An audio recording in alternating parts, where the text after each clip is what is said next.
இன்றைக்கி அருமையான ஒரு 1 பாட் வெஜ் புலாவ் ரெசிபியோடு தான் வந்திருக்கேன்.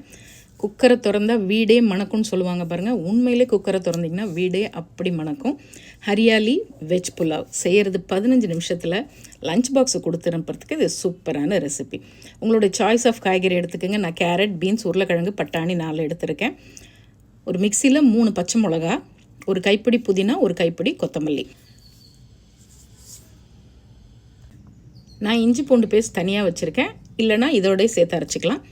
குக்கரில் 3 டேபிள் ஸ்பூன் எண்ணெய் ஊற்றிக்கோங்க. ஹோல் கரம் மசாலா, 2 சின்ன துண்டு பட்டை, 2 கிராம்பு, 2 ஏலக்காய், ஒரு பிரியாணி இலை, 2 வெங்காயம் நீளமாக கட் பண்ணி சேர்த்துங்க. பிரியாணி மாதிரி ரொம்ப ப்ரௌனாலாம் வதங்க வேண்டாம், ஒரு கண்ணாடி பதம் அளவு வதங்கினாலே போதும். அதுக்கப்புறம் 1 டேபிள் ஸ்பூன் இஞ்சி பூண்டு விழுதும் சேர்த்து அதோட வதக்கிடுங்க.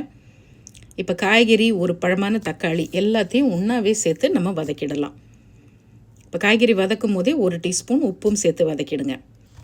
இப்போ இதில் 1 டேபிள் ஸ்பூன் அளவு செந்தூர் கரம் மசாலா மட்டும் சேர்க்குறேன். வேறு எந்த மசாலாவும் இதில் சேர்க்க வேண்டாம்.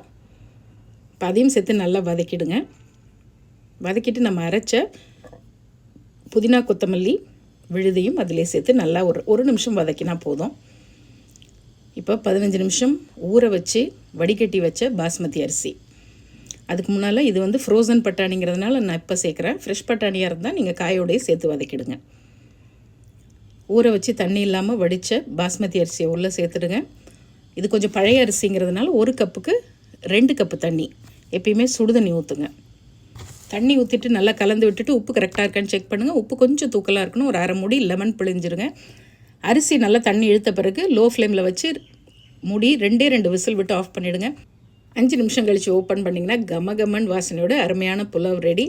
இதுக்கு ஒரு ஆனியன் கியூக்கம்பர் ரத்தா செம்மையான காம்போ.